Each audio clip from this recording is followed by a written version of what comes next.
Hello everyone. Welcome to the YouTube Mile Builders Thursday night general hangout. Thursday's hangouts are for the general discussion on mile railroading that we all can set a topic to discuss for the night. Thursday's hangouts are the proud sponsor of the Tuesday night presentations, the YouTube Mile Builders, eMag, and the YouTube Mile Builders live show. I want to say thanks for everybody joining in tonight's show. And here's your host for the night, Johnny Reb of Southeast Rails.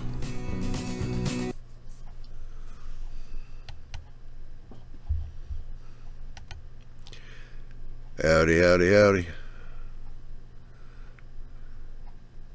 Well, let's see who all we got in here.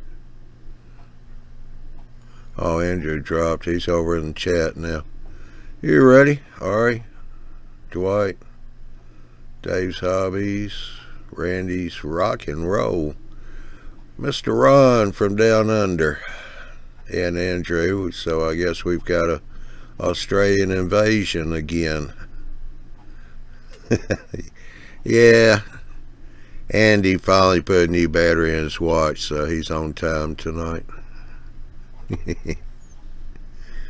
If y'all trying to talk, you got your mics muted up.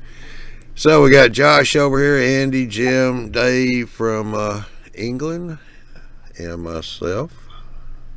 Y'all doing okay? Pretty good here. Fantastic. So far, good. Said Johnny maybe me in trouble with Johnny. No, you're not in trouble with me at all. I just got a couple questions for you when you got time. No big deal.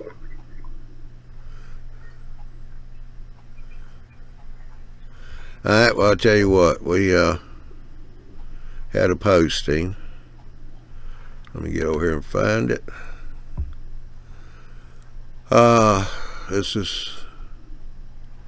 Oh, no, he's been around for a while. Yeah.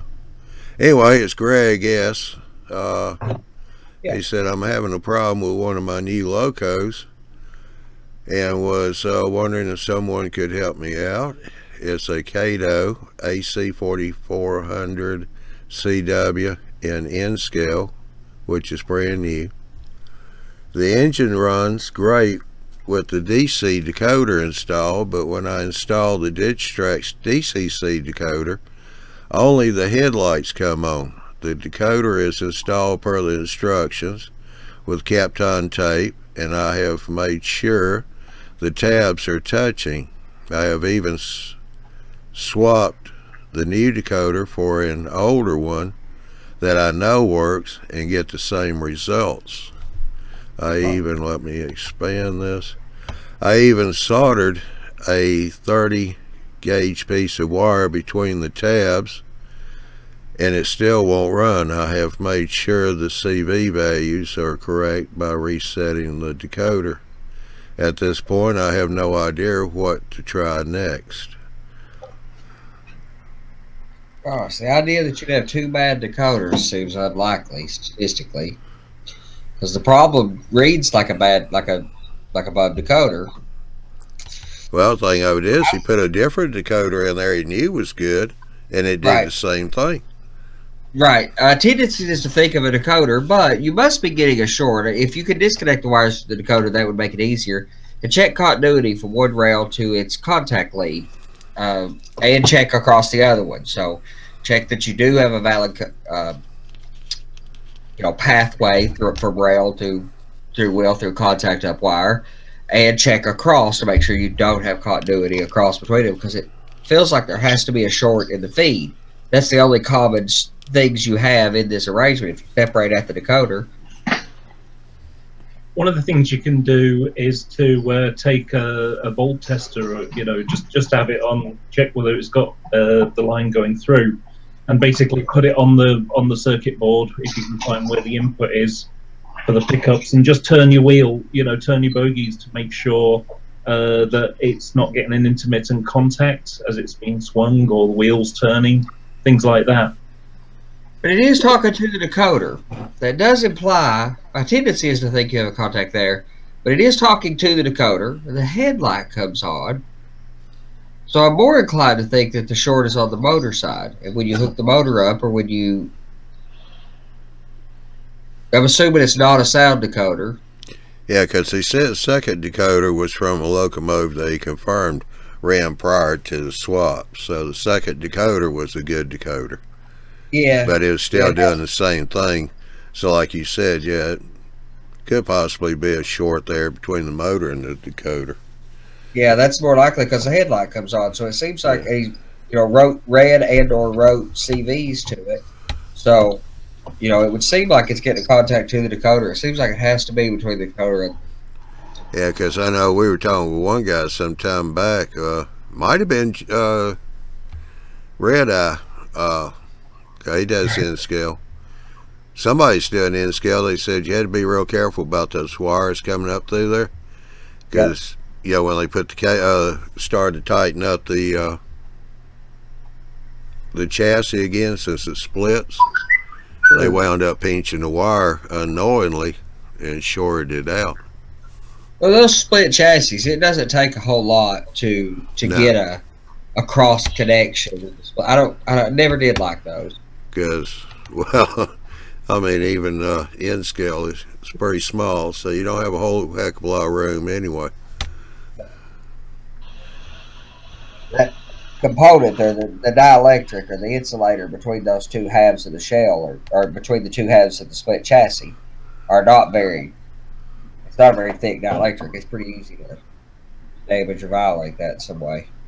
But you can check continuity and test that. And then if it is in the motor side, again, better to disconnect the motor, but connect a multimeter, whatever, to the motor leads, and make sure that you have a resistance. So you should have some load. If you have a resistance on your meter, not all of them do, but if you do, if you can read the resistance on the motor, turn the motor, it'll change a little bit. But you got to have a short of that somewhere. When you feed the motor power, it. That's right. Yeah. Unfortunately, guys, I don't have anything on that. I don't know much about DCC just because I just got into the hobby and I'm straight up DC now.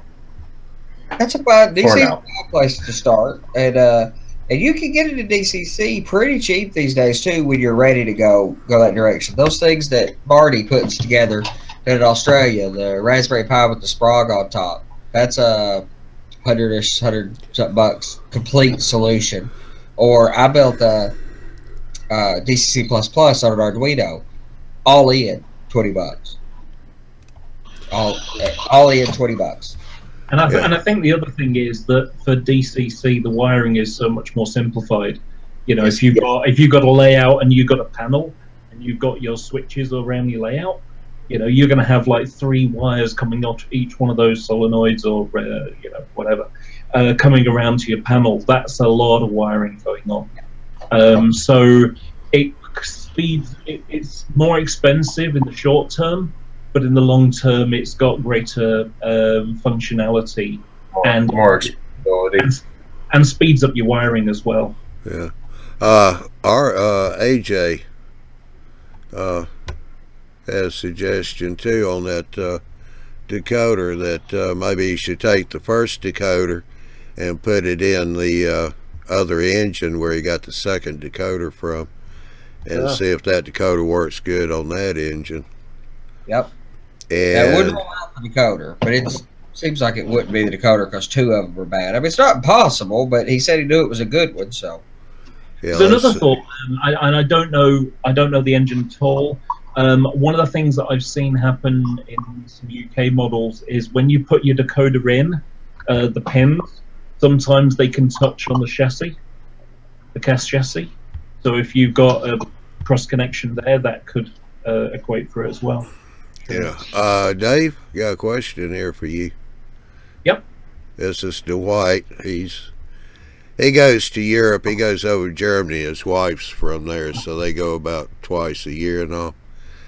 So he kind of keeps up with the weather over there besides the weather here, you know. But anyway, he said he wanted to know, did you get the hurricane that went across Europe today? Yes. Well, we had it last night into, you know, into today. So yeah, it was a bit breezy. Some bits fell off roofs and trees fell down. There was a bit of a joke on a railway forum I'm on because we've got a type of locomotive which have got a kind of pointy roof, and we nickname them sheds as a nickname. And so in one of these news reports, 2 sheds were blown on the railway line and hit by a freight train. And of course, most of the freight trains are run by these engines that we nickname sheds. So it's like a shed hit another shed, possibly. And Michael said he had a question. Who makes really good crossing gates with lights and bells for HO? NJ International or Tobar. Both have, there's advantages to each one. The mechanism in the Tobar is probably better, but NJ International details are better. If you want a traditional flashing, there's also BLMA makes a much more modern one with an overhead pass. Pretty sure it's BLMA. Actually, I'm positive it's BLMA. They make one that has an overhead if that's what you want. That's now Atlas. I need it. That's right, but it's the BLMA line. But Atlas still has that, to my knowledge, or on eBay, find one from BLMA. If you want to go back in time, if you're modeling something historic, then you got to put it together like Alexander scale parts, makes wigwags and things like that that are cast, and then you can put like a tow bar mechanism or a servo, even better. All right, how you doing, Lee? I saw you in there. Ron's Trains and Things, he said if he used too large a piece of Kapton tape, he could have covered the motor contacts where the decoder tabs are supposed to touch them. It's a small point of contact and easy to cover. It's good. Nothing like having knowledge of the locomotive like Ron does. And those in-scale guys got to stick together because they do have some unique problems to deal with.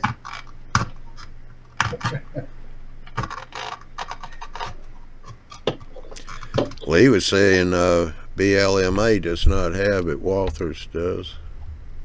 Huh. Okay. I knew there was an overhead crossing gate. BLMA used to make it. I'm pretty sure. I think they did. Too modern for me anyway, but I like the NJ International stuff. I'm going to build some of my own trackside signals, but I'm going to use some of theirs. They look exceptional. They're a little high price-wise, but for a set of gates, you only need, you know, at most a few. Yeah. I need about 80 signal masts on my layout, though. I mean, you'll have 2, 3, 4, 2 or 3, 4, maybe, at every junction of track. So, yeah, Ron was saying that that would let the lights work, but not the motor. Yeah, if you cover the motor contacts. And let's see, Dwight's asking, I need to replace a blown speaker in a BL EMD 45 N-scale Tsunami 2. How difficult would that be? Oh, your big fingers, yeah, it might be a little difficult. The speaker's not as bad, say, as a decoder. A speaker's not too bad, especially if you put one of the little sugar cubes from ESU or something in that's smaller. At least that small, if not smaller than the factory. They're not that bad. A decoder at N-scale, that don't seem easy to beat, but... Yeah. Yeah, see Al's back over in the chat. He snuck off from the panel here. Dwight said that everybody was going to meet that goes to Amherst over at Al's place for lunch. And Al's letting Dwight know. What time? Al's going to send the bill to Dwight. And it works for me. Just tell me what time. Thanks, Dwight. Yeah. Yeah, Lee said TechRail Technologies for sound and lighting for crossing signals. Say that one more time. TechRail Technologies. I'll look that up. I need to get over the chat anyway. Oh.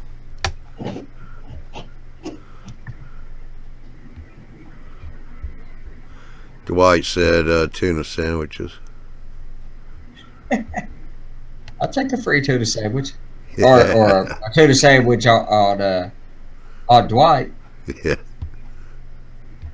I think I'll leave that one alone.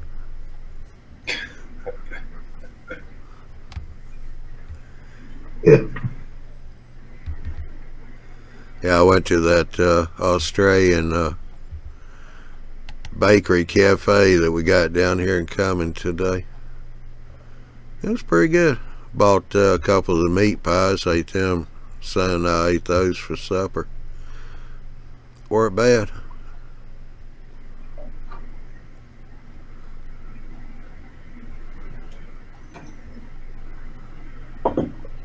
A meat pie, like a pot pie?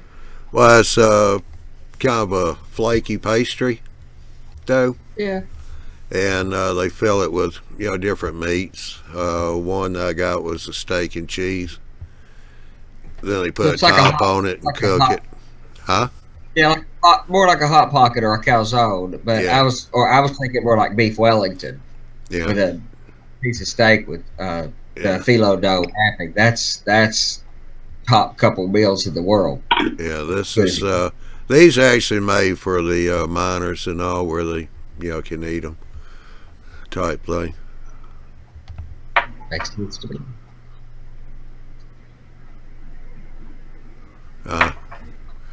Al said that the sound was really breaking up for him over here.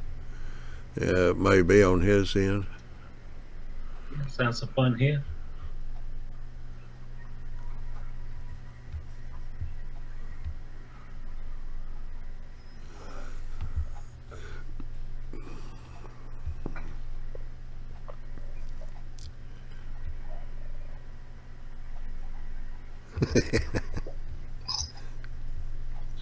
Yeah, Stu Structure said cat food sandwich. Who's going to know?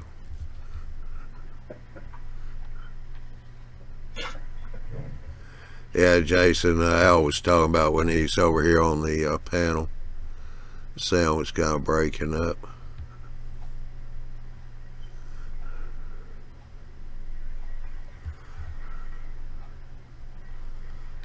Sounds good over here. Yeah. And none of this technology is perfect. This reasonably bleeding edge technology, this level of video conferencing with high definition stuff. So there's some consequence. And even on high speed connections, I mean, I have a pretty fast connection. It pales in comparison to Johnny's connection, but it's, you know, and it's not perfect. No, I got good over here.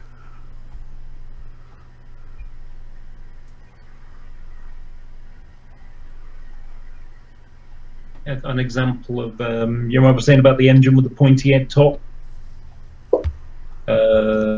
This is what it looks like. You can see it's got distinct peak to it. Huh. Yeah.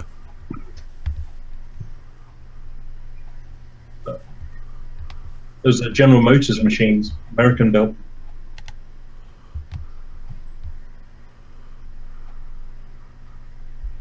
We had an interesting thing that happened in the 50s, 60s period when it went from steam to diesel, where we ended up with loads of different companies making different engines. Some were good, many were not. And so we ended up with about maybe a dozen that really worked and are still being used today. And then, you know, you got other ones. And the reason this happened was because you got a company such as North British, who made very good steam engines. But then in 1955, they passed the modernisation plan, which was get rid of steam engines and replace them with diesel and electrics. Well, North British had no experience with diesel and electric at all. So suddenly this was a company that was going to go bankrupt. It's like, okay, well, there's the end of our market. So they tried to go diesel electric, and they just didn't have the experience, and as a result, what they produced wasn't very good. And so, you know, by '67, pretty much all the North British locomotives were all gone. Andy still here? Yes, sir. Doesn't this bill sound familiar a little bit with us in the United States, with Alco and a couple other manufacturers? I think Volvo. I was thinking the same thing. What he's called second gen were kind of rough, while us modelers loved those first gen diesels. They were awful. They were glorified tractors put on rails. Well, I mean, they're electric. The electric power system is actually fairly sophisticated, but they weren't great locomotives for a while. They smoked and rattled and all kinds of stuff. But those are the awesome ones to model, in my opinion. Go to model diesels. Those early rattle traps were, you know, the Alcos and stuff were spectacular locomotives. I mean, I'll give you an example. I'll show you an example of something that just didn't work very well.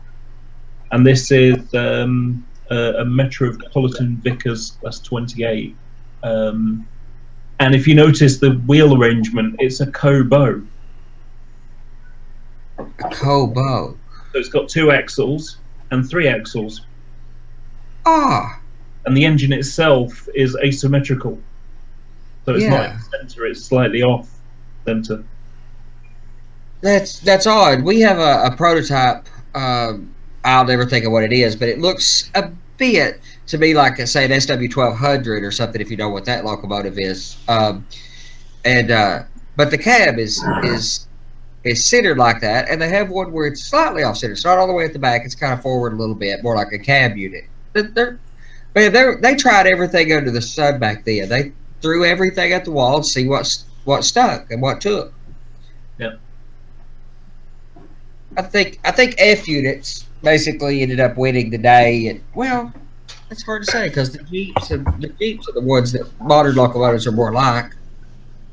Yeah, I would say Jeeps and Fs, even though a lot of the road diesels and the Crescent cabs, you could say that it's just a mix. Well, the Fs didn't stick because they were so hard to get in and out of. Not having the walkways and such made them really hard to work on, to start, to mess with out on the road, to climb up the ladder and in and out of it, because climbing up and down that ladder was tough. You know, climbing out the hood door of an Ace, a modern Ace unit it's simple. You walk up a set of stairs and you open a door, walk up the stairs, like going in an office more than anything else. Climbing up to those F units is probably something fierce. The other problem that we had about that time was that effectively you went from people with steam engines and going to this new technology, which, you know, was effectively untried. You know, not just untried, but also the maintenance guys didn't have the experience either. And of course, it takes time to learn the little, you know, finicky details, the things that go wrong. Okay, how do we solve this problem? So an example of why early diesels were a little bit ropey was things such as the filters. So it sucked the air in, you know, and the filters would get plugged up with steam engine soot, and so they would overheat and break down. And so they figured out that, okay, we need to separate them to make sure we got diesel depots and steam depots. Keep them separated because it becomes a cleaner environment. Different staff, entirely different expertise. I mean, you had a lot of exceptional handcrafters, artisans that worked on steam locomotives. They got replaced by diesel mechanics. Nothing against it. They're both skills in the same right. They're quite different skills. Yeah. Well, I mean, the difference between steam engines and diesels, of course, the diesels are mass produced.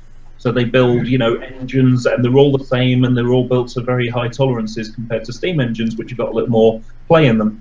But all the steam engines were effectively handcrafted pieces. Each one worked slightly differently to each other. Absolutely. Yeah, Jerry. So they craft a repair part for it. You had to handcraft it.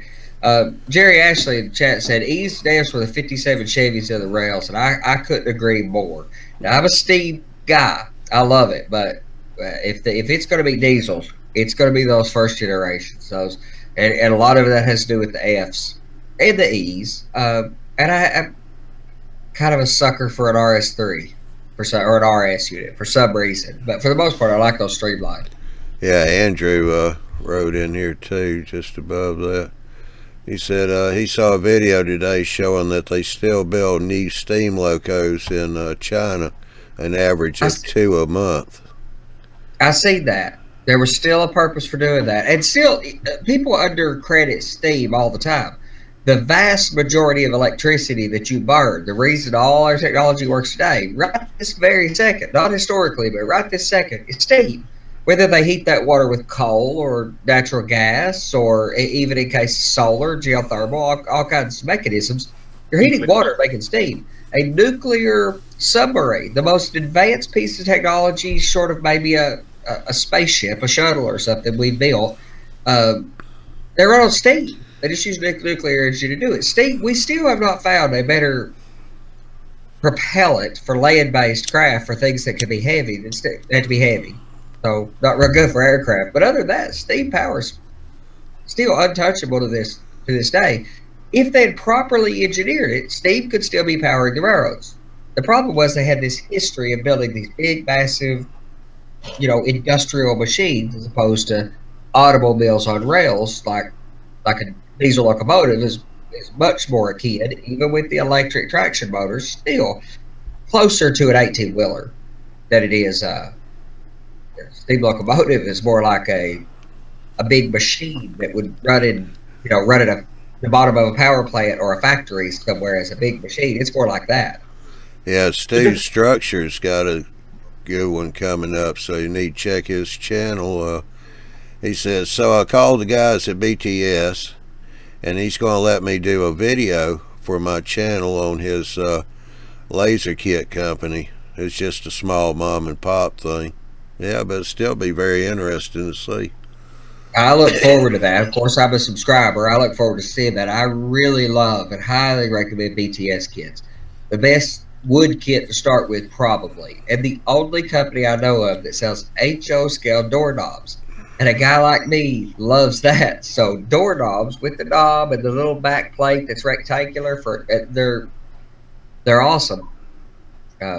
So I give them a lot of credit, and it's a $50, $40, kit. It's not $400. Yeah, I'm just reading something from David Erickson, who says, wasn't the en masse buying of Plus 66, which was the picture of the engine I showed a bit ago, the red one, with the pointy roof, spurred by privatization and the subsequent pressure to reduce maintenance costs through the increased reliability and parts commonality. Yeah, that's quite true. Effectively, I mean, just to give an example, we had 135 class 56s and 50 58s, and you've got 2 different designs, all have different parts. And to have the same engine with the same abilities just makes it all commonality. Plus, they use less fuel. They required less maintenance. I mean, under British Rail, on average, it was 7 years between an overhaul. That's the big. Are being overhauled now. They have been for about the last 3-4 years now. They just do a few at a time, but they generally just keep them going. But they've been running since, 97, I think it is, and they're only over, so they've gone 15 years plus without having heavy overhauls, and not only that, a lot of railway depots have closed now. Because unlike another engine where you've got jacks and you've got to lift it up and remove the bogies and do work on them and all sorts of other things, you can do a lot of the maintenance out of, a van. Yep. You don't need lifting facilities and and wells in the, underneath and lots of other things.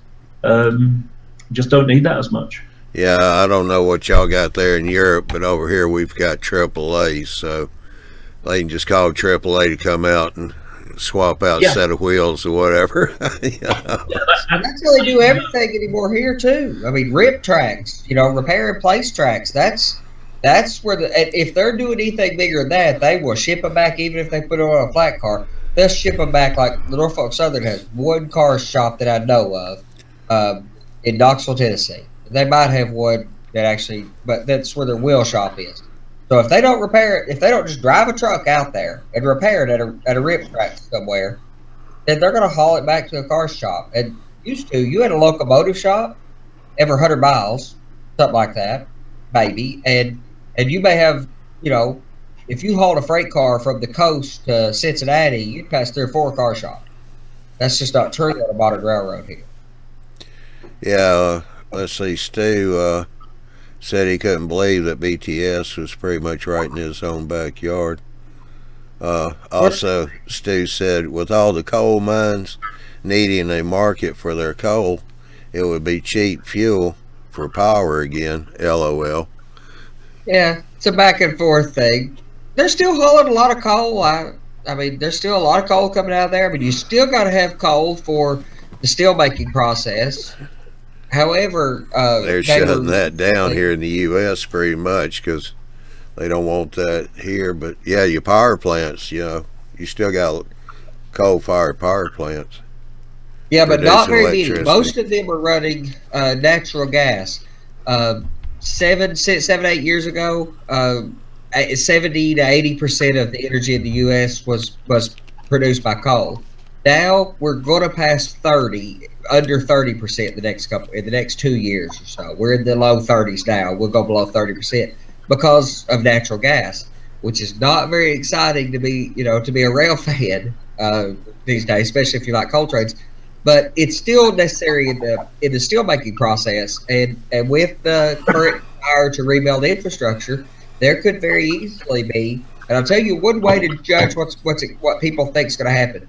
The railroads, pretty much all the big 4 or 5 class ones, have all been spending money over the last several years. Not recently, they've just continued recently. But the last 4 or 5 years, there's been a big infrastructure push. So there's still a bright future for the railroads and for the steel industry and for coal, but the coal's going to go to steel. Oh, Ron, strange of things. If you don't mind posting about the Kapton tape and the motor tabs on Craig's post there in G+. Oh, man. What'd you do? Google has to put up that damn search thing.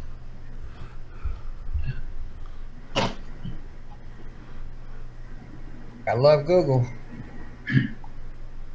Hello, tell me. I just add another thing onto what I was saying before about reliability and things like that. Effectively, the old 1960s, you know, the Class 47s, I'll show you what I mean. So this is a Class 47 from 1962 till about 1965. Excellent locos, they run well, you know, and they're still using them today. They've taken some and re-engined them as well, and you know, rebuilt them. So anyway, now this is a parcels train, and you know, delivering mail around the country. And they've got these multiple working cables, so you can work with these things, so you can push the train backwards at lowish speed. Not really important, but anyway. So so they had more than 90 of these to run diesel-powered parcel trains around the country, and they replaced them with 30 of these. So it was a 3-to-1 ratio. Yeah. That's how unreliable 47s were by the, you know, sort of late 90s. Yeah, they've been serviced a while, though. They do look cool, though. So most locomotives that weren't as great for the railroad are some of the coolest looking locomotives out there. Oh, yeah, we have some really great, amusing ones. Class 37s are my favourites for it. Jump back.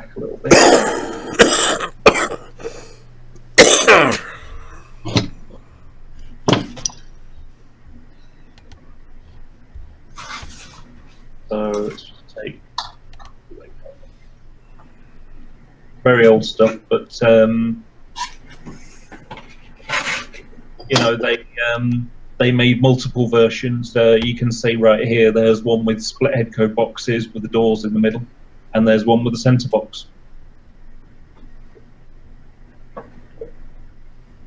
I like those. That's some of my favorite. British diesel. I mean, of course, I'd still bottle steam if I bottled Britain, but yeah, these tend to be some of the worst ones because they tend to be the oldest ones. Sure, they've been around a long time. You know, originally these had cowling around the buffer beam area, and they found that it, you know, muck would get behind it and it start to corrode, so they basically trimmed it all off. And then much later on, they refurbished them. So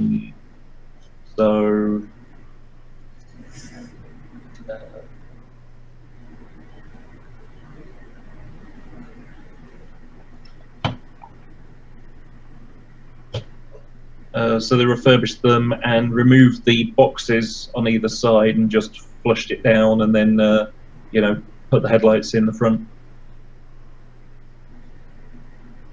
And these things, they sound fantastic. Got a real throaty roar to them. Yeah, that's why, like a lot of us, like the Alcos, as far as U.S. Canadian prototype, the Alcos is that has a sound to them that's kind of a cross between a Harley Davidson motorcycle and an old Ford tractor or something. It's got a, you know, it's got a lot of rattle. They're very interesting. The audio is very interesting. Yeah, AJ just said that British locos all seem to have faces, and then I look back over the screen at that last one that Dave had up. I'm sitting there, I go, yeah, it kind of look like a walrus. Yeah, they have a lot of style is real important. I mean, look at British automobiles. You know, they were building these locomotives he's showing when U.S. were building, you know, Cadillacs and you know, big crazy cars before the 70s gas crunch, and but we moved on to these little smooth things that look like a used bar of soap for a long time. They still were into the character of, you know, British automobile character, Jaguar and stuff, and it shows in their locomotives. How you doing, Sparky? He just popped. He's got a lot of attitude up until they're kind of they got a character. Yeah, yeah. Right, and I mean, we kept that. Sorry. Yeah, I want to kind of switch a little bit here because Jim's working on his trees last week. Now he's back at it. What are you putting on the armatures? Is that just a paint or a paint plaster or what?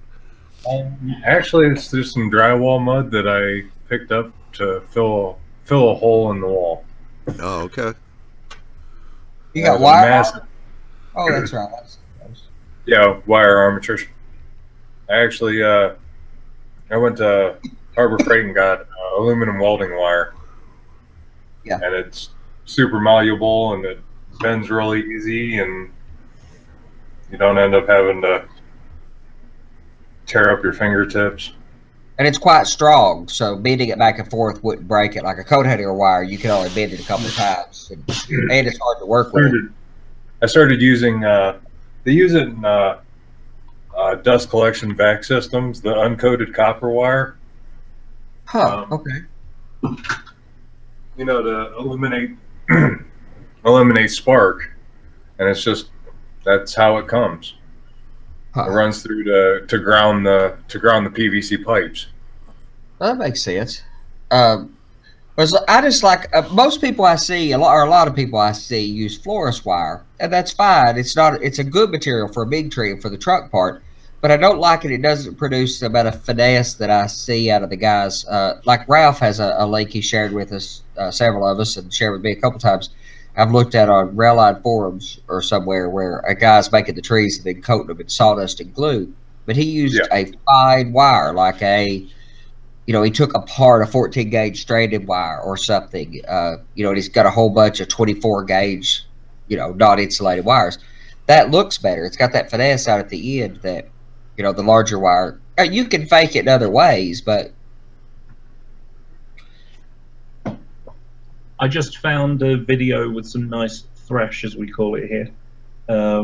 So you're going to have to watch your volume, because in order for me to get the volume to you, I've got to turn my volume up. So if you start going like that, it's going to just come belting out of my computer and through the mic. But here we go.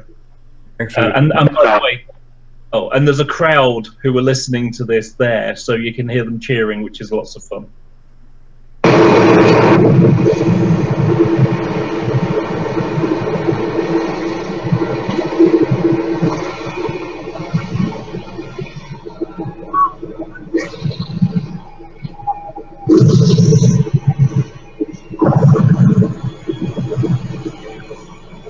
yeah, that's nasty.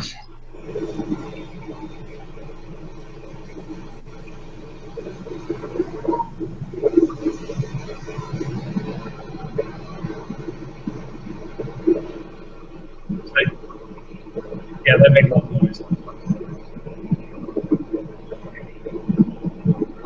But there you go. A lot of noise.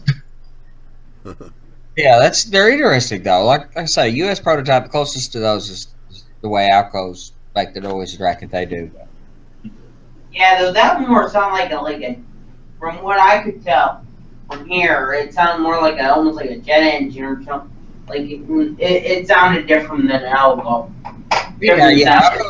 Alcos are rattly. It wasn't like that. It smokes like an Alco, that black smoke, but Ralph said telephone wire, and I agree completely. It's entirely the right size. Telephone wire, Cat3 telephone and telephony wire, or Cat5 or Cat6 computer Ethernet cable for networking. It's fine, but but that's the size wire you need and the stiffness that it has. So if you need to be able to get that in bulk, but not you don't want which you can buy. I like magnet wire, but you can buy that, but you don't want it. I don't think you want to work with a whole string. It'd be a lot easier if you could, if it was in a 18 gauge speaker wire or something like that, stretch the place off. So you have some good things that VAC system wire. You can get multiple different gauge wires, but some of it's fairly thin, and it's almost like speaker wire, like you said, like uncoated speaker wire. It's very, very malleable and quite thin in diameter. But it'll hold a little shape when you have them in bulk. So the main body of your tree, it'll be well stiff enough, but you have all that finesse out at the end. You still need to add some stuff to it. I used a product that's basically cut up paintbrushes. Buy the cheap 50-cent chip brushes like I use for glue all the time. Cut up, but it's basically the same thing. But I buy it from that leaf flake company up in Canada, Selkirk Leaf, that I buy a lot of my leaf flake from. And they have a material that's branch arbiter edition or something, but it's just big cut up paintbrushes in a pile about 1/4 inch long, and spray it with Super 77, and then take those and ball them up like Joey Ricard does. If you've seen his video where he kind of rolls up like a little Play-Doh steak his grass and then dots it in, which works. I've done it. It's a little trickier than he makes it out to be, but it works just fine. But do that to the branch arbiter, stick that paintbrush material on and pull it away, and it'll create those it won't look like a mess of straw or a nest in the tree. It'll look like branches coming away from it, so you get that really small stuff. Yeah, after this step, I go through and I'll paint it brown and dry brush a little, and then I get some fiber floss or fiber fill, that stuff, and I stretch it out really, really thin and spray it with a flat green, just to give a little bit more, bulk at the end of the branches. Yeah, the poly.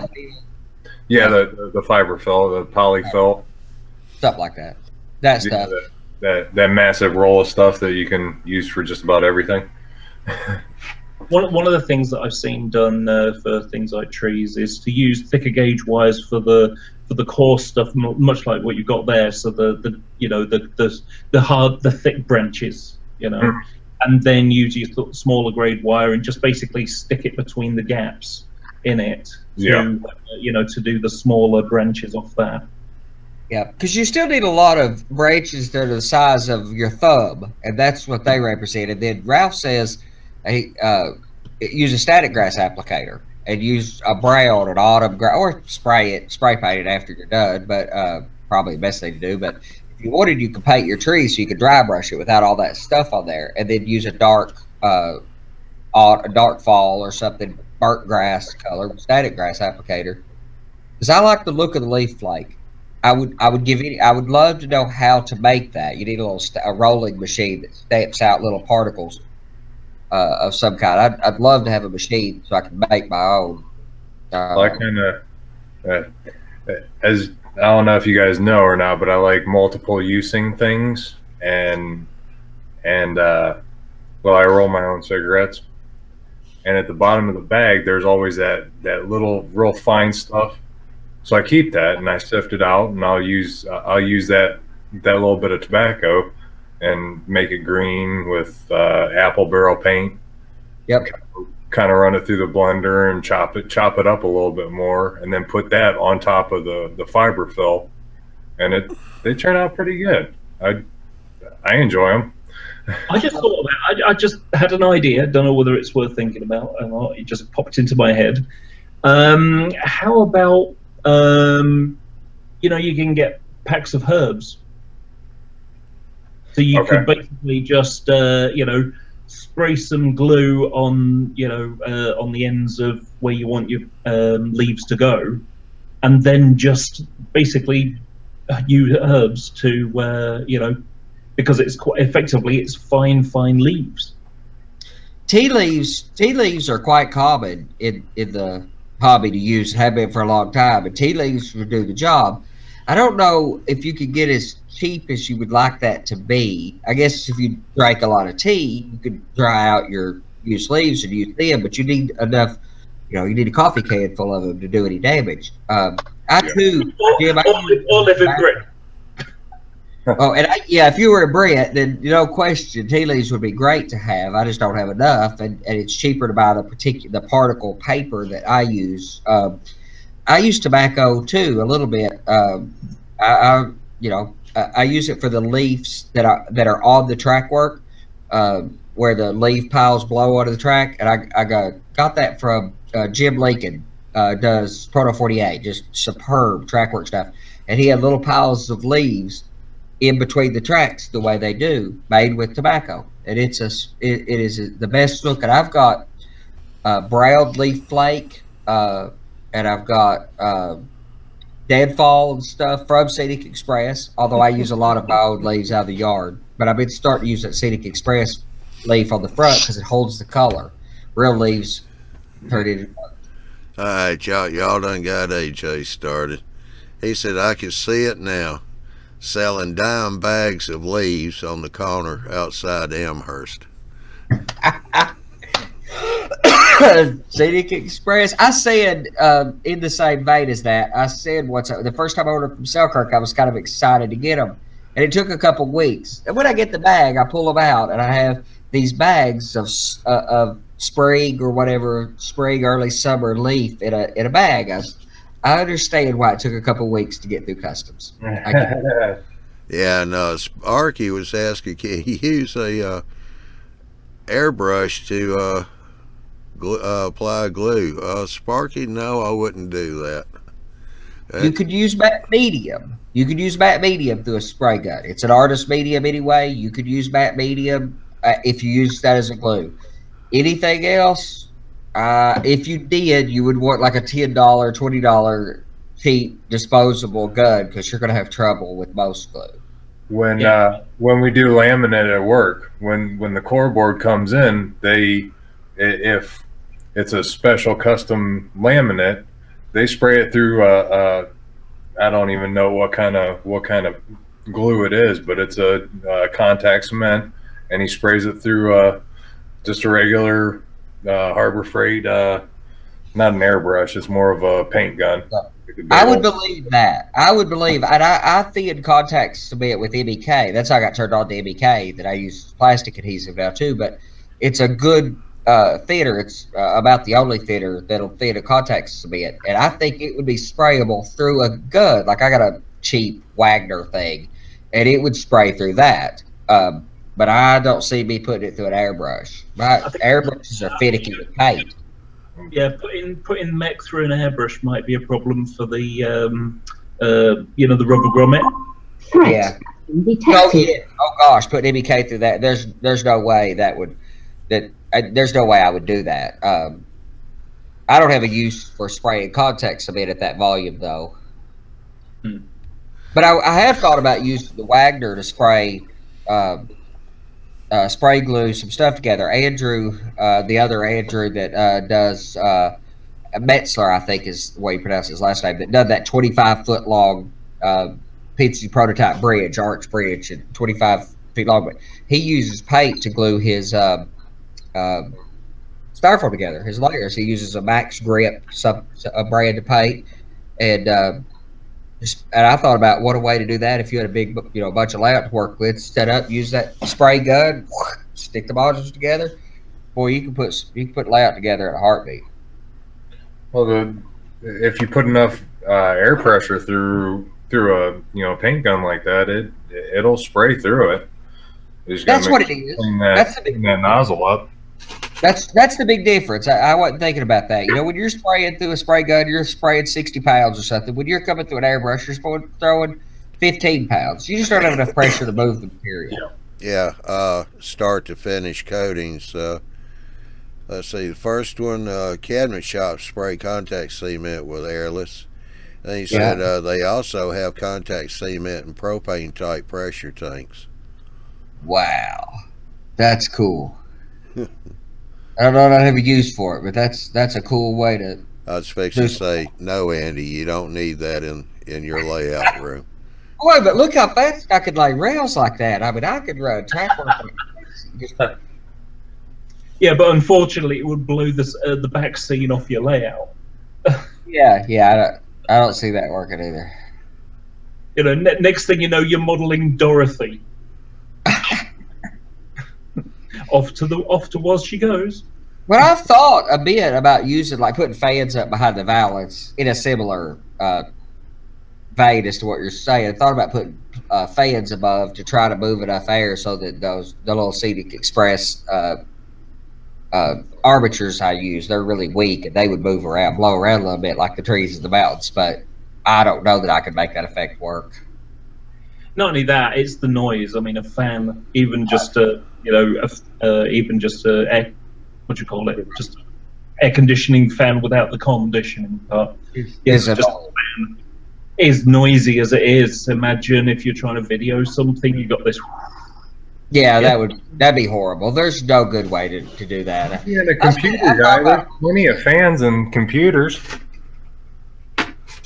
Yeah, but I go out of my way to build computers that are almost silent. I mean, I spent at least an extra 50, if not more than that, on my power supply because it doesn't have a fan in it. And I've got and the only fan I've got, and I really should water cool my system, but only fan I've got's on the processor, and I've got insulation in the case. I hate all that racket, and you don't want that when you're running trades. You'll have enough noise and racket to cover up for a little bit with locomotives and ABSL, but I wouldn't want a fan running. Well, I've got three. Let's see, 1, 2, 3. 3 case fans, and then I got the fan on the power supply. And you barely can hear this thing running. It's sitting here about a foot from my head. Oh, yeah. This one right here. Wow. My PC is right down there, and I have 6 plus the power supply fan. But they add up. Like where I spent the time on my desktop is my machine at the office. There's 4 computers in that office. Macintosh, a couple Macintoshes, or a Macintosh that's almost dead quiet. And for the longest time, all I had was that Mac and maybe a computer that I didn't turn on very often. I use that, so I'm used to that office being dead quiet when I need it to be dead quiet. So when I built this new desktop, I put it over in the floor between desks, back behind the desk, and it's still only got I guess there's 2 fans. It has a single case fan, and it's reasonably quiet as far as computers go. But I don't like the noise, so I know I wouldn't like the fan. My wife likes to sleep with a fan on it. I can't stand that little bit of racket, so I wouldn't want it in my railroad room. I am excited about those kind of natural effects, though, that give you the sensation stuff, like the fog effect that I want to do in the river valley. I designed the scenery and bench work, so to speak, if you call it that. I designed that section of layout around that fog effect. The river is on. Normally, people put the river on the fascia side. I've got a river along the backdrop, so and the cut comes up above your head. You're looking back in there, so it'll capture. Designed it around capturing the fog. Yeah, So Marty said. Yeah, Marty said he's got 2 fans and a 7 kilowatt AC system running, and I will not be turning them off until March. There in this layout shed. Bear in mind that it's summer in Australia. Yeah. But then the winter where he's at, it's not much cooler. A little bit, but not a lot. Yeah, I've got an air conditioner on behind this, and I might turn it on maybe for a week and a half during the summer. It doesn't get that hot here; it's fairly mild. Yeah.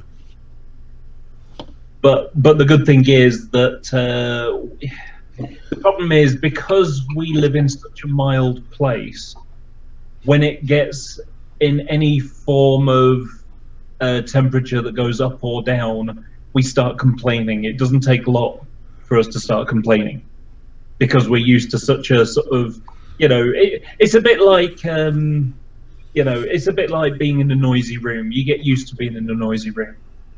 But if you're in a quiet room and you hear any noise, that's when people, there's like, oh, some noise, that kind of thing. Rambling.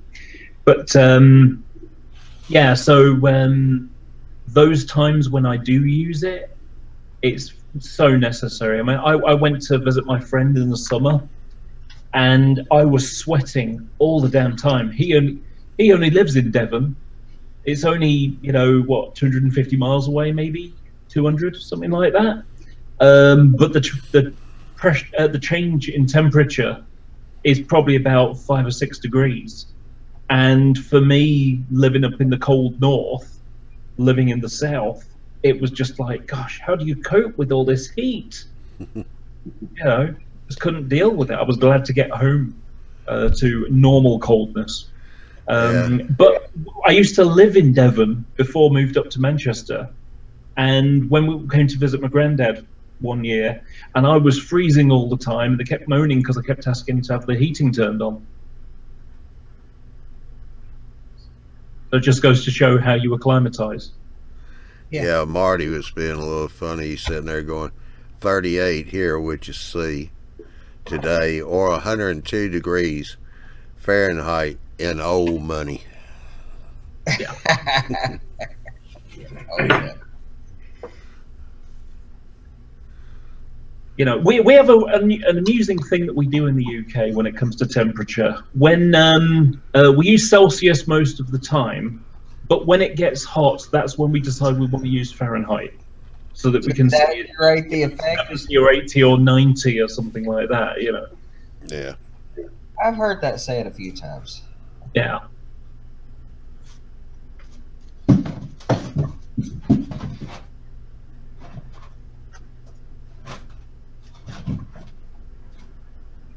Speaking of British Spot, I got a question for you, Dave.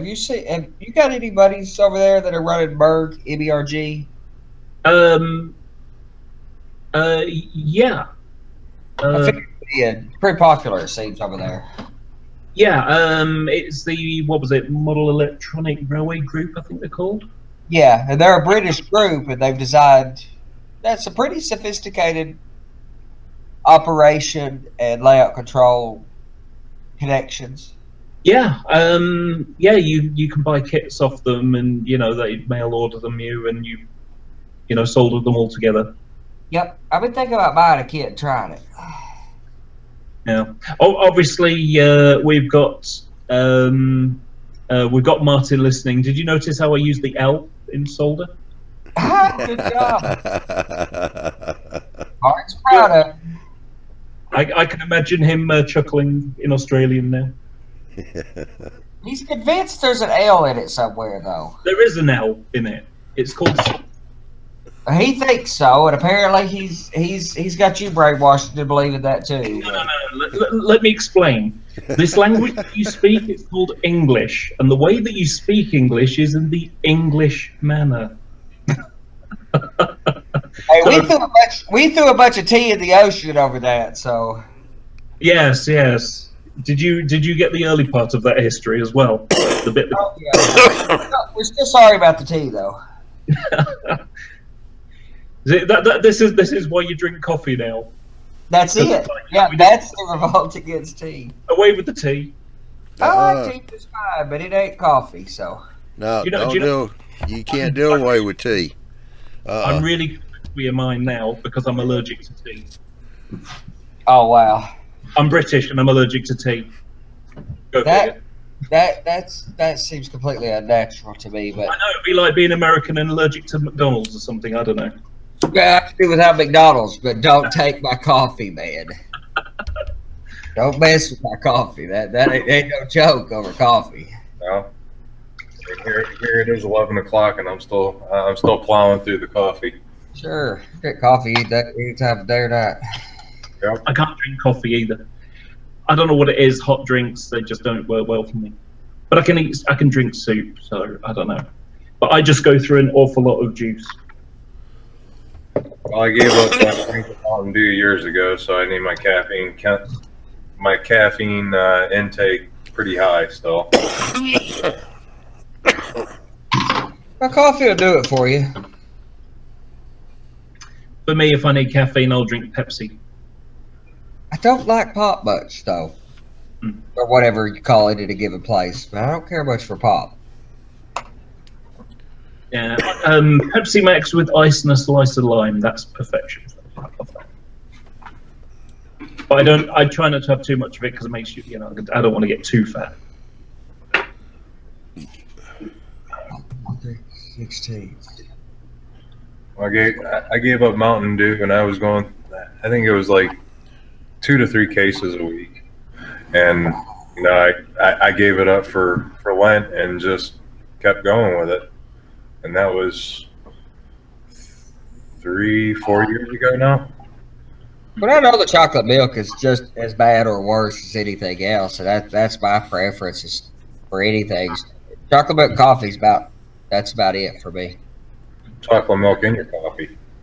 I drink a lot of a mocha. I go to Starbucks. I'm a simple order. I drink a mocha from Starbucks.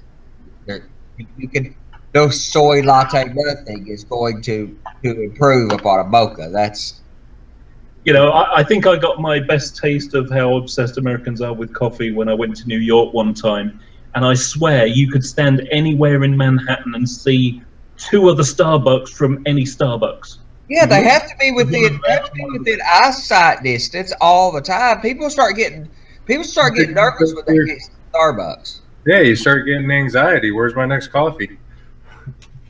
What I would say, you went to the coffee capital, but that's firmly Seattle, without question. Seattle's the coffee capital. But boy, New Yorkers are some coffee drinking fool. Yeah, Ralph's asking Jim, what did you replace the Dew with? Iced tea and strawberry watermelon water. Strawberry watermelon water. Yep. Right. One of those like water additives, the little like Crystal Light thing. Oh yeah, okay, I know what you mean. You thought I was like beer, didn't you, Ralph? Yeah, I mean, I used to drink a lot of Coca-Colas, and I quit and went to tea.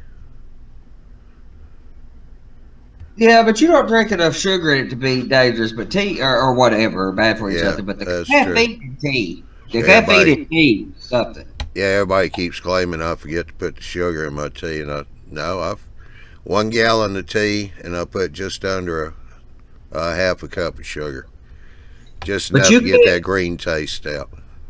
Sure, but you can't say nobody who drinks Mountain Dew, coffee. I mean, unless you're drinking Red Bulls like I used to for a while, unless you're drinking Red Bulls, you're not getting the caffeine that a tea drinker's getting. That's heavily caffeinated. Mm-hmm.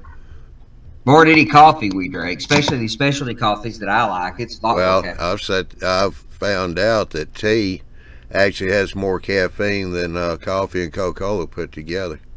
Sure.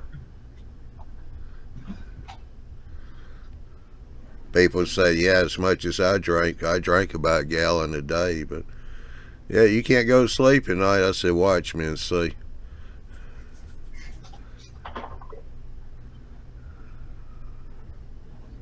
One of the last times I went to America, I visited a friend, and I found it incredibly difficult to get something to drink there because soda, easy to get a hold of, very cheap. And, you know, there were things like, what would you call it? Sunny Delight or whatever, you know, high fructose corn syrup type stuff, you know. And my friend said, gosh, you know, everything you have seems to have this high fructose corn syrup. And it's like, no, that's only just what I can get there. When I'm at home, I mean, I buy this, you know, 1 liter bottle of cordial, which is, you know, effectively squash juice, and then you mix it with water, and you know it dilutes it down, and you get maybe 70 glasses out of the bottle. Squash juice, like a squash? It's cordial. It's you know, it's concentrate, and then you water it down. Hello, Ralph. Hey, buddy. Howdy. Andy, don't stand on that chair. Oh, I wouldn't do that. Okay. Is it a folding chair? You do have platforms that you can stand on. Yeah, I gotta go find those. So I was telling my wife, she was in walking through the railroad with me today, or a little bit ago before I got on, and we were talking about I'm getting those carpet tiles for it. Yeah. Talking about, and she's gonna sew my curtain for all the underneath because I can do all of it except where the helix goes now, and put the curtains underneath. So she's gonna sew those for me, put tiles down. But I'm short, you know. I'm 5'6", 5'7". You know, Johnny had to tell Chris not to step on me at the convention. I'm a short guy, but I walk through here, and it's Angie's, you know, 6 inches shorter than I am. So most of the railroad she can't hardly see at all. So I showed her my platforms. I had those hid from her so she couldn't throw them away when she went through my stuff and threw my leather pants away. So I have my platforms hidden. So that's where you can wear my platforms and you'll be able to see it just fine. I'm 6'4", and one of the great things I have is that I'm kind of like a meerkat. I can look over everybody else's head at shows. Kind of like a meerkat, all right. Yeah, it's like yeah. Looking over everybody else. But there you go. This is the stuff I get. So it's okay. I'm fine. Mango squash is weird. That's weird. Mango, sure. I'm all over the mango. You know, and it's just cordial. And you know, for this, I mean, I like mine quite strong. It's a bit like some people like their coffee strong. I quite like my juice strong. So I fill it to just below the handle and fill the rest up with water.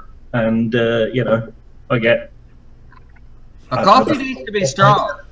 Coffee needs to be strong. If it's not strong, it's water. It's colored water. It needs to be strong enough that the spoon, you know, will stand up pretty good in it. Yeah, I mean, I've got one friend who likes what I jokingly call homeopathic tea. You know, if you know what homeopathy is. Yeah, a little bit. It's the idea that, okay, here's the idea behind homeopathy. They want to sell you a little vial of water. And when I say water, it's kind of like, you know, you take a bit of the cold virus, so you sneeze or something. So you take a bit of cold virus and you put water in it. And then you empty it out and you put water in it and you empty it out. And if you do it 120 times, it's now thin enough to be most potent for you.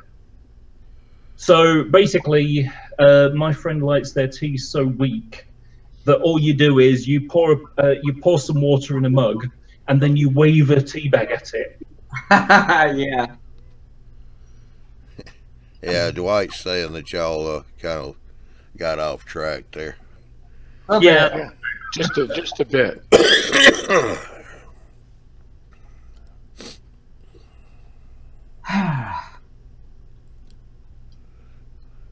I hate having only one of one particular tool. I can't ever find it. If I have 3 or 4 of them, I can find them. I've got 2 modeling scalpels. I haven't seen the other one for about 3 years. Oh, I don't, you know, I mean, I got X-Acto's not the ones too, but I got 1 pencil left, so. That's my favorite one, though. It's got that rubber on it. I really like that one. Oh, yeah. It's got a good cap in it, too, so you can pull the miles and carry your X-Acto around in your pocket with you if you were so inclined. Yeah, I have 2. I have an X-Acto style one, which I use for the chisel blade, and I've got the other. My other one is just a brass one, Swan Morton.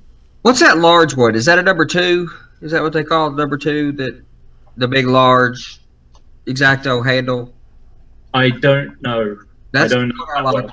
I have a lot better luck with a chisel blade if you're used to. That I like that. No, it's identical to that, but it's just about twice as big around. And I like it was a number. Never name for it, but it's about twice as big around. I would much prefer to use a chisel blade in it, but if I'm with a 11 or something, I like the little regular X-Acto. Well, Yeah, I forgot the number on that because I've got one of those big ones. It takes the large blades. Yes, and for doing chisel, you can get a blade that's close to a 1/2 inch wide. It's really nice to work with. If you're shaving off molding on a structure, you can get it laid down there really flat, really hang on. It's a better. It works. That handle is the same as the one you guys are talking about, except it has a proper grip on it. It's actually more safe than the standard one. Yeah, but that takes the fun out of it, Ralph. Oh, I know. Well, Yeah. you should know that by now. That's why I have the crazy glue around. Yeah, I was fixing to say. We get to use more crazy glue when we got the other one. Yep. Let me see that again, Ralph. No, I'm not going to show you again. Oh, the handle. Yeah, Okay. The handle. It almost looks like a screwdriver handle, doesn't it? It is about like that. Yeah, I would say that. The difference is that handle not only takes a blade. I mean, if you look down, it has a hollowed out center, Okay. so that you can put your saw blade in it. Yeah. Oh, okay. I've got one of those. Yeah. My primary ones are this. This is my primary one. So this is a Swan Morton one, and you can swap whatever blades you want. So the claw, the curve, or the straight, which such as this one. Does that hold a regular X-Acto blade? No, it's not X-Acto. It's Swan Morton. Oh, okay. I love that because it looks like you could rest your palm on it and put a bunch of weight on the back of it without a lot of weight. It's brass. It's made out of brass. It's nice and strong. And then the other one I use is this, which is an X-Acto type one, and I use it for my chisel blade. So in this bit of video here, I'm removing the ventilators on the roof. I'm just showing them. I'm going to explain the blade, you know, and how I'm going to use it. This is what I'm working on for my next video. Yeah, Ron Strange thing said in N scale the blade Andy is talking about is eight scale feet wide. That's a big swath. Yeah, it's a little too large for that purpose. I'll grant you that. Yeah. Also, something worth pointing out just on this bit of video here. What I've gone and done is I've got the blade upside down. So effectively, this is the flat part is on the top, the angled bit is on the bottom, and it means that it pairs it pares away it instead of digging into it. If you have it with a flat side down, it wants to dig into the body. Absolutely. Yeah, that's but best. using it the way you're describing is the way that blade was designed to be used. Yep. Yep.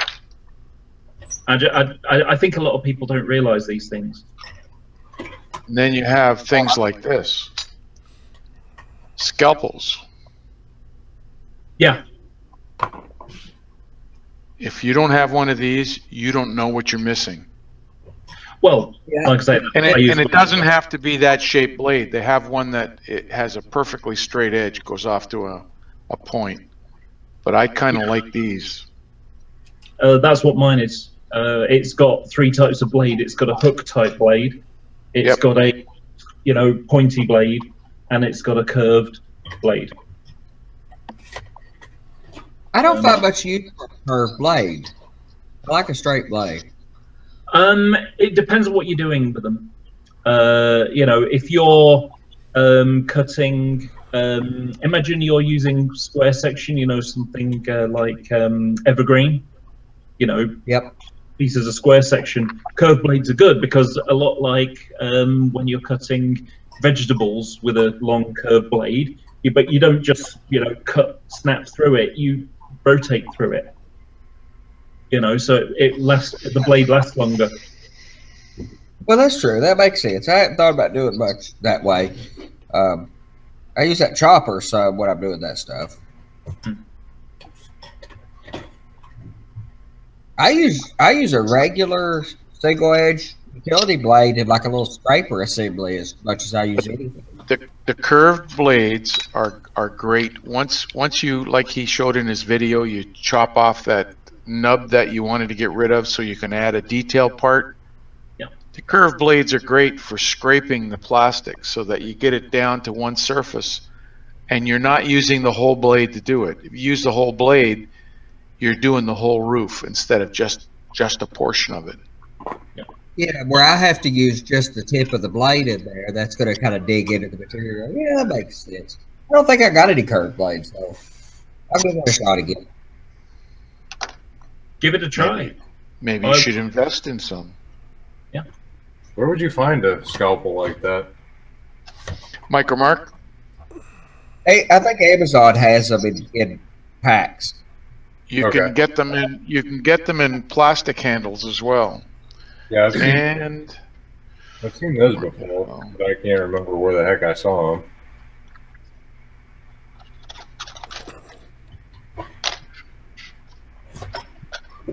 I got to clean up my desk. Yeah, Plastic. AJ said that he agrees. Ralph, I picked up a minor surgical kit with an assortment of blade numbers and other instruments off of eBay for about $25. Okay, I'll look around. There's a small handle with the straight blade on it. Scalpel. Yeah. And the wonderful things about those kinds of scalpels is that you can get a whole range of them. You can get tiny blades for getting really detailed parts. You can get chisel blades, which are maybe only 2 or 3 millimeters thick. Great for digging into deep flesh. I can tell you that from practice. Yeah. And I'm not a doctor. But when I buy the blade, That's where the crazy glue comes in. Yeah. When I buy my blades, I buy them in packs of 50 because that's £6, £6.50 an ounce. And that's the curved blade on the picture on the front. That's that's the hook blade, and then you got pointy blade. Ralph, you're making Rod awful nervous. Making who? Rod Stranger Things. He says you're scared of him a little bit. Hey, it's what we do for our modeling. Oh, it's the consequences of things. I've done it too. It's not the consequences. It's what we sacrifice for our hobby. Mm. Yep, I'll agree to that. Oh, and you know that tool that I made? This thing? Yeah. My micro sander. I can show it in use because I've got it. I'm going to be using it in that video. And it's here. And all I've done is I've got a small circle velcroed on the different grades of sandpaper, of wet and dry in this case. And I just use it for sanding the top in small detail areas.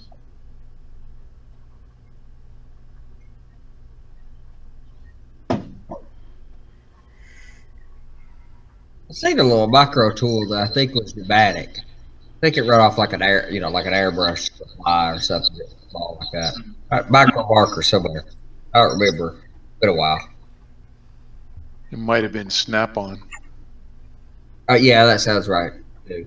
They deliver to the shop right beside of ours all the time with a truck, so I can order stuff, and I can order stuff through them, get a little bit of a discount on Snap-on stuff. So I've looked at their catalog a few times. I bought some air tools from them.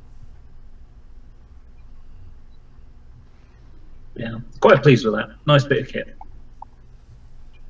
The only thing is, it costs more to buy. It costs £20 to buy a pack of 4 heads. I'd be more tempted to have, like a different head for each grade, rather than having to change the Velcro on the top. But well, you can do that. They sell the heads. Yeah, I know, but the problem is the heads are more expensive than the whole thing. So bite the bullet. Bite the bullet. You're doing this for your hobby. I know. Well, like I say, I can do the same thing just by swapping the Velcro on the top. So I've done the same thing. Then why are you complaining then? It would have been easy to just have more. Okay. If you use the same toothbrush though to brush your teeth as you wear them out, you're cutting the heads off anyway. So good call. I think wet and dry will send the plaque off. Yeah. Depending on the grit. Yeah. That'd do something for you. Not sure the effects will be desirable. Seems painful to me. I think there's a sign of I don't know. I suppose you could say an experienced modeler, where the price that you've paid for your toolbox is roughly about the same as the amount of stock that you bought for your layout. Oh yeah, if not more. Personally, I got more tools right now than I have in layout. Stu's structure says, when my hand was squirting blood 3 feet with each heartbeat, it was in sacrifice for this hobby. Not that I want to do it again. Not at all. Well, I ended up putting one of those pointed scalpel blades into my leg, into the muscle of my leg. That's where they go. They always send that blade down. You drop it on the floor. Right. It's Into my leg. So crazy glue, and the blood helps it cure, because crazy glue is set by moisture. Yeah. The only problem with that is if you seal any kind of infection in there, then you're definitely kind of up the creek. Well, hey. That's where you go to see the plastic surgeon, get that great big hole filled in. Yeah, I don't work with dirty tools. The stuff that I work on is clean. Why I called it a scalpel. That's right. I think my worst scar is this one here. You can just about see it. Let me put my hand in front. If you're squirting blood all over your layout, then you can definitely say you put blood, sweat, and tears into your hobby. Exactly. Exactly. Yeah, that was due to my modeling scalpel slipping. Yeah. Well, I tell you what, we're coming up on the 1.5 mark. Yeah, I'm gonna go ahead and graciously step out. You guys have a good evening, and I'll catch you next time. All right, Jim. Have a good one. You take care, Jim. All right, Good night. See you later. So, And Ron was saying Crazy Glue was developed originally for medical purposes. He's right. It was originally designed for surgery in the field in Vietnam. yeah. Yeah. Well, the idea was that basically they just poured some of this stuff on, and then it would hold the wound together. You wrap it, bandages around them, stick them on a And helicopter. off they went to surgery. Yeah. But they're using a quite different grade of Yeah, but my Crazy Glue is not sitting with anything that's infectious. You're not doing open heart surgery with it either. You're putting it on your skin. So You're right. You're right. It's all topical. It's all topical. Now the thing you have to watch out for, if you're crazy enough, is the Instabond, the stuff you spray your glue with afterwards to make it set instantly. Yeah, you don't want to put that. You don't want to put this on a cut. No way. It smells foul to begin with. Yeah. Yeah, I ain't fooling with that. Yeah. All righty. Well, we're gonna wind this one on up. So okay, before John. we do start the open heart surgery. That's in the chat later. Yeah. All right, let's hit the transition button. And off we go. I just want to say go to YouTubeMallBuilders.com. There you can check schedules for the Tuesday, Wednesday shows.